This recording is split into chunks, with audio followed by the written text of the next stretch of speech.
Hello everybody, Cobra here with the first video from my new series for this channel called The Chopping Block. Basically, in this series, I'm going to be reviewing all of my painted neutral armies. As you can see here, I've got my neutrals box in the background, a beautiful tackle box full of all these different powers. Now, this is definitely a pretty, as you'll see in this video, a pretty big neutrals review when I say that. Like, this isn't just going to be for a couple infantry that you'll see in Global War 1936. This stuff is for my 1914 game also, and also some expansion sets for Global War 1936 that, bump up some of the neutrals.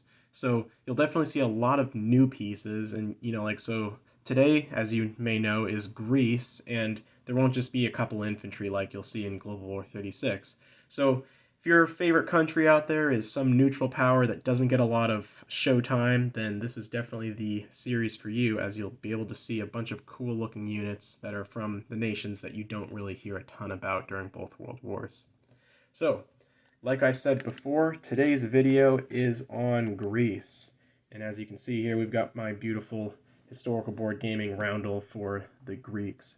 So, I was inspired to first paint up some of the Greeks when I saw on Facebook I forget the name of the guy, but basically he was making a Balkans War game. So it really got me inspired to do some research on the Greek army and over the history and basically get some units and paint them up. So as you can see here, the guys that I'm going to be showing you first, these are from a French Zuhovi's pack, basically an 1800s Crimean War pack. So as you can see, they do have slightly older kind of pattern uniforms with these big baggy pants, like cavalry pants, and the kepes on top. And the reason I chose these guys as my Greeks is just because of the fact that in my research I found that this is actually a decent uniform that can be used for pretty much all wars that I wanted to play with. So for World War I, these work really well. As you know, World War I, the Greeks didn't really use a lot of helmets and stuff. So these pieces really work well for the World War I era games. And plus World War II, while they didn't see a lot of service, the kind of more old-fashioned uniform, they were definitely still seen in the King's Guard and some of the militia units. So I can still use these in Global War 36 if I do want to. Now, one thing I can point out too is with the kind of bases. Basically, with the bases, my way of doing things is that I paint the neutral flag on the base, which I don't do with my major powers just because of it's just the system I have. So neutrals get a flag, major powers just get a pattern like red or green. So, and then one other thing to note is that not only do I do the flag on top, but I'll usually do a border of white around the edge. So as you can see, I do have some powers that don't have stuff that don't follow the original scheme I've set out to make, where they have the flag and then the border. As you can see with the Greeks, their entire base is just the flag. That's mainly because of how I plan to use these guys in my different games. Now, for Global War, that's the one game that they definitely just get used as a neutral power, so it doesn't really fit the theme for that. But for stuff like World War One, the Greeks form a pretty big role in the game, and they're basically almost controlled like their own little controlled minor power, like something like Manchukuo from 1936.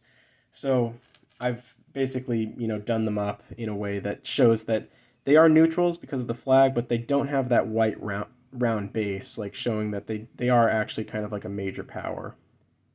So that, I think one more guy fills out our infantry.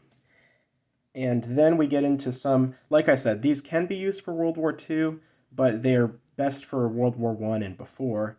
For World War II, like for the Global 36 game, I do have a couple guys that I've made specially for that game. So as you can see here we have a Greek mountain infantry, a very nice looking piece. This is a 172 Russian soldier in winter uniform, but I thought it made a great looking Greek infantry or Greek mountaineering infantry. That's another thing. I'll give you a little bit of history for all these units because I do a ton of research making sure that I get the uniforms to look really nice and realistic like they should have. And here we have some World War II era soldiers, as you can see, wearing kind of just like kepes, or like what they were called Austrian caps at the time. Just with the standard green camouflage that the rest of the units are using. So they can pretty much be used in any circumstance. Like you could use these guys in the 1800s because they really don't look like... They're actually Korean War era North Korean soldiers, and they definitely don't look like that. So I really like these guys. So lastly, for infantry class units, we have a cavalry piece. Pretty nice looking unit. It's just a Risk cavalry for that. And then getting into the cooler stuff, the heavy weapons. So first up, we've got an armored car. This is a German World War I armored car. It looked a lot like some of the improvised armored vehicles that the Greeks were using.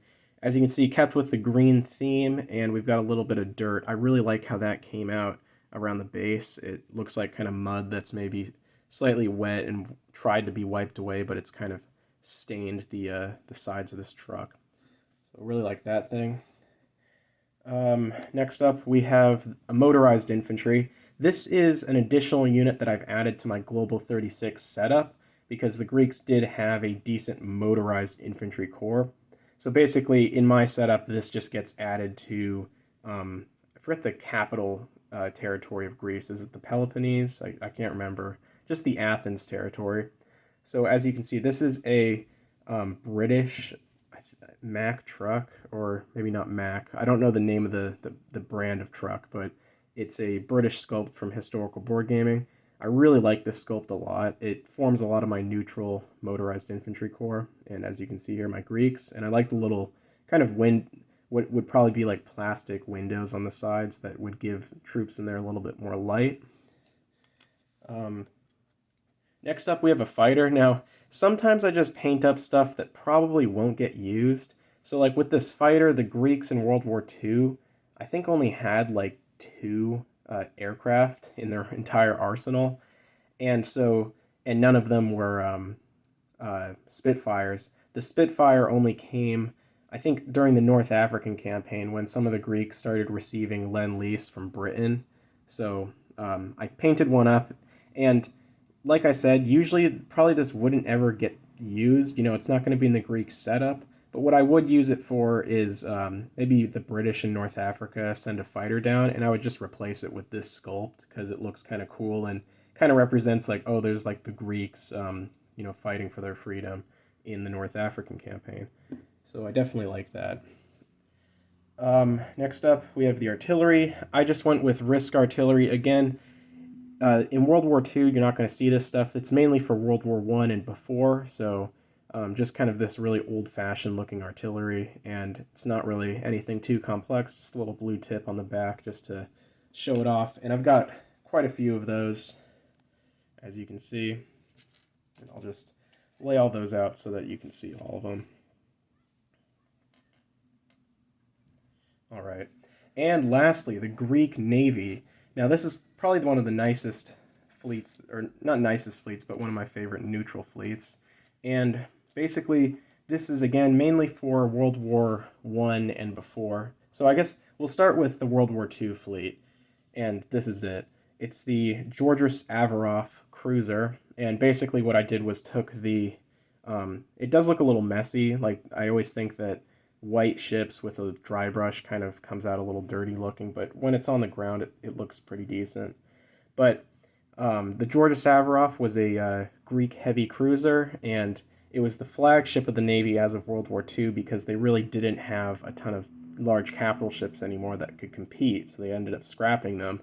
So in Global War 1936, this is all they really have to fend off the Italians.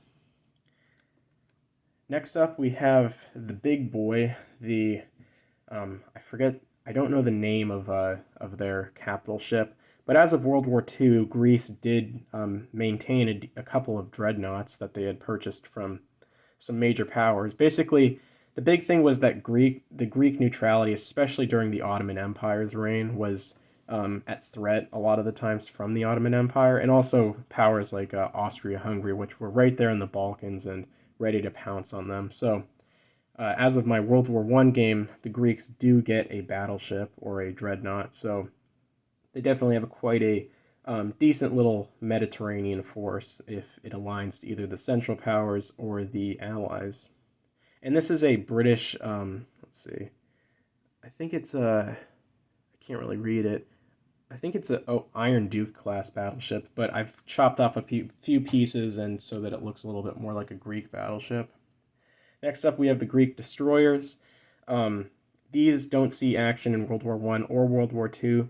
They're mainly used for anything before that, so like the Balkan conflict, where they had a couple of these small torpedo boat destroyers, and here are the rest of them. And those smaller ones you can see here are American World War II destroyers that I have kind of chopped down to look more like really old-fashioned torpedo boats. And lastly, for World War I, we have their transport, which starts the game, and basically that's just to represent their ability to move units across their little, small, or large coastline, in the Peloponnese Islands and across Greece. So again, a nice unit to possess if you do end up aligning Greece. But that is all for Greece. I hope you enjoyed this video, and comment down below on which neutral you would like to see next. When I did my Turkey review, somebody commented that I should do a Greece video, and this is the first video that I'm doing of this series. So again, if you want to see another neutral power, definitely leave a comment down in the description, or in the comment section. If you're not already subscribed, I heavily consider subscribing. It inspires me to make more of these videos for you, and I hope to see you guys again. Cobra, out.